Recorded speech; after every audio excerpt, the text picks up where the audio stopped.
Hello and welcome to Spinster's Library. I'm Claudia and today I want to talk about the point of TBR videos.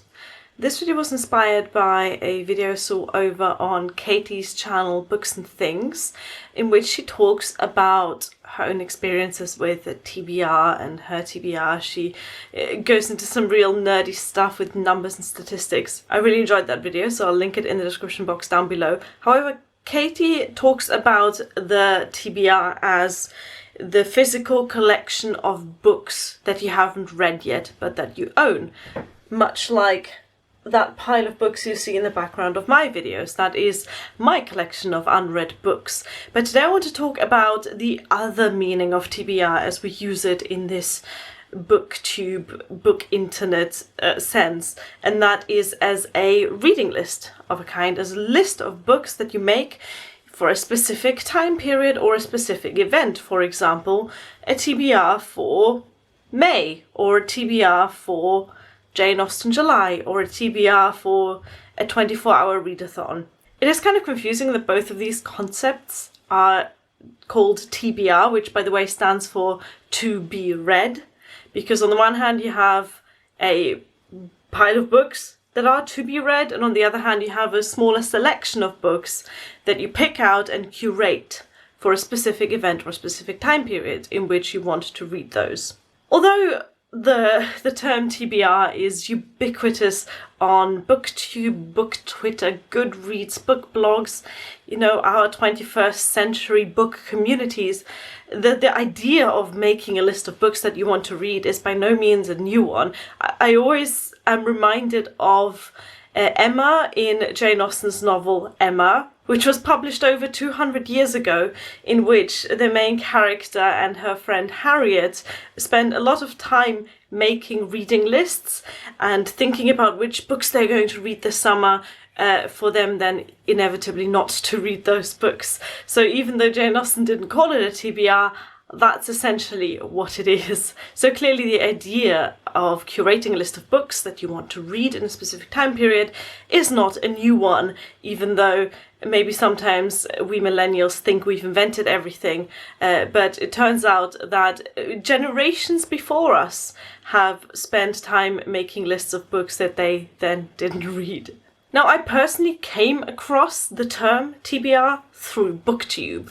I've been making BookTube videos for about 2.5 years now, but I was watching BookTube long before that and enjoying BookTube videos, and that's when I came across the term and in fact the concept of a TBR.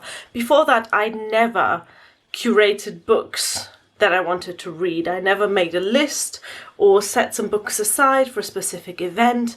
It just never crossed my mind to do that. So in that case, I suppose that my first experience with a TBR came as a viewer of BookTube. When I started coming across TBRs in BookTube videos for specific readathons, I found the concept rather weird, because I am a mood reader, as I would loudly proclaim to no one but my cats, and they honestly don't really care that much.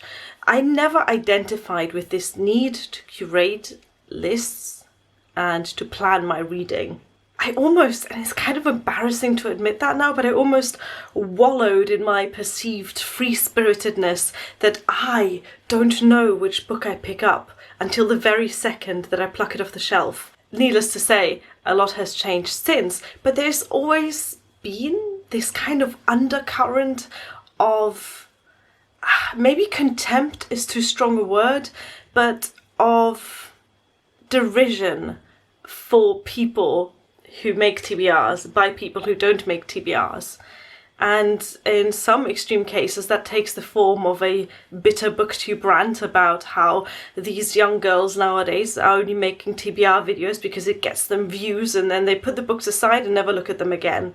So today I am a convert and I want to defend the TBR as someone who didn't used to make them, but now is very much into the whole concept, idea and execution of a to-be-read list. So broadly speaking, why do we like TBRs? The easy answer is people like lists. People have always liked lists.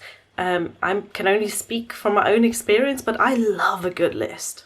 I write lists all the time, to-do lists, wish lists, places to travel to lists. I unironically enjoy writing a shopping list at the moment, right? Because of the whole pandemic going on, my household only goes shopping once every 2 weeks. So that is a very long shopping list to write, and I enjoy the process start to finish. I find it so emotionally satisfying to write up a list, to curate something. I think there is a creativity in it. The act of balancing different items on this list, for example, how many vegetables do I need that are going to go off within a week so that I can eat them now, and then what do I buy for the freezer, and then what do I buy for the store cupboard, and what do I buy to be put in jars, and what do I buy in cans. Honestly, I could make a whole video about shopping list creation. I really love it. And a TBR, in a way, is similarly fun, right? So, say for example, there is a readathon coming up. It's called, let's call it Plant Week. And I'm not just saying that because I'm looking at my house plants. I could then go through all of my books on the physical TBR, on my, pile of unread books, look through them, see which ones are plant related, figure out how to combine the plant books into a TBR that makes sense, combining short books with longer books, contemporary with classic, different genres, different lengths of books, different types of literature. I could add a play, I could add a poetry collection, I could add a novella, I could add some short stories. So there is just that kind of act of curating. It's almost like making a beautiful salad where you don't just want, boring greens in there. You want some greens, you want some nuts, you want some fruit, you want some protein, you want some oils, you want some acid. Okay, I could make a whole other video about the creation of a good salad as well.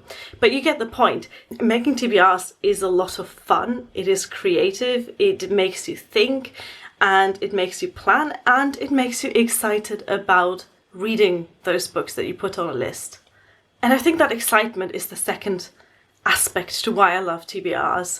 It's not even the end of May right now, and I'm already daydreaming about my Jane Austen July TBR. Spoilers, I am planning to reread my most hated Jane Austen book, which is Mansfield Park.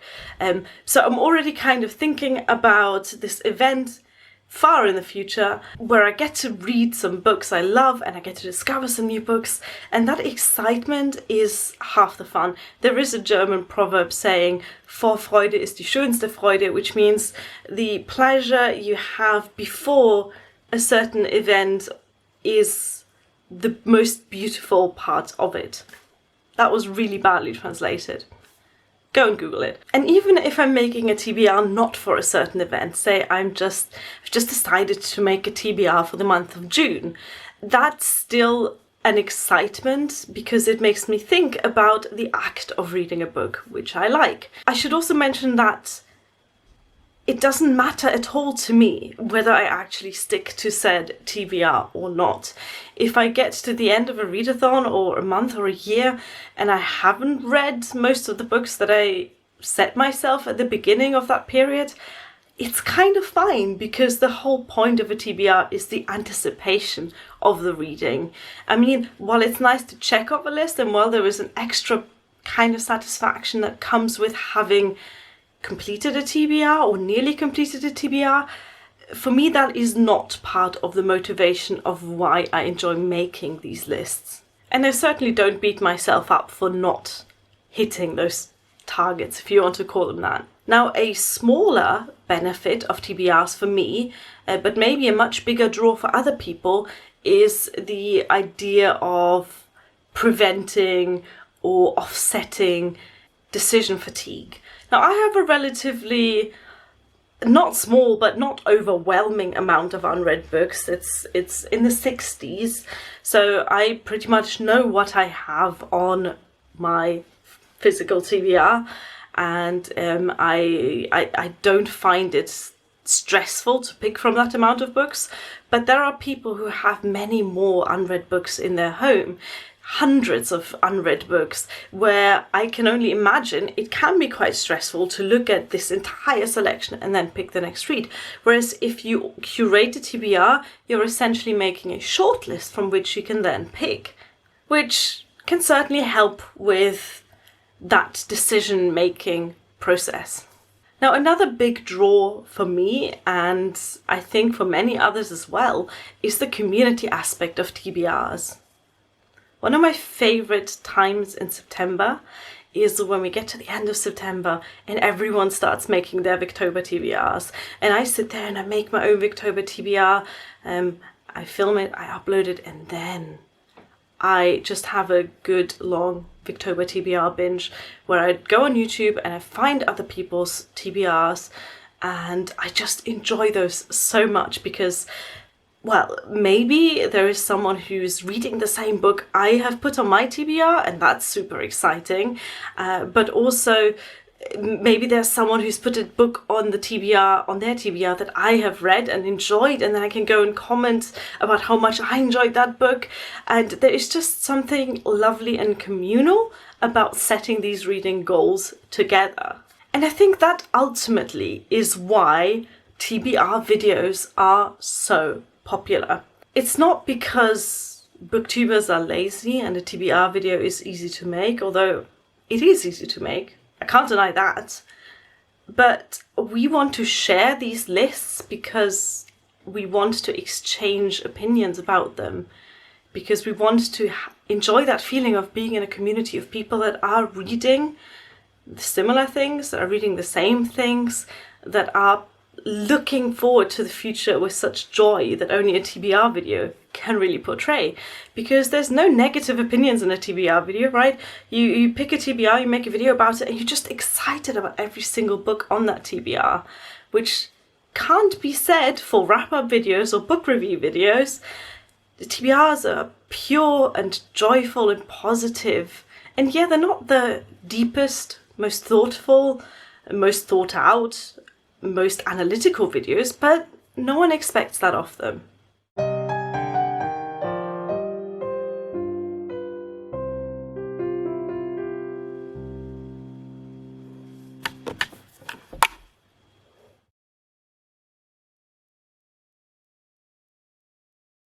And that, in a nutshell, is why I love TBR videos now. I'm a complete convert.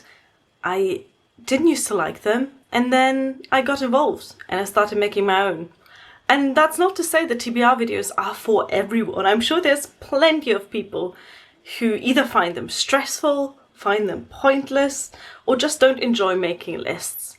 And that's also fine. You do you, and we can all enjoy the freedom of reading books and planning our reading in a way that makes us happy.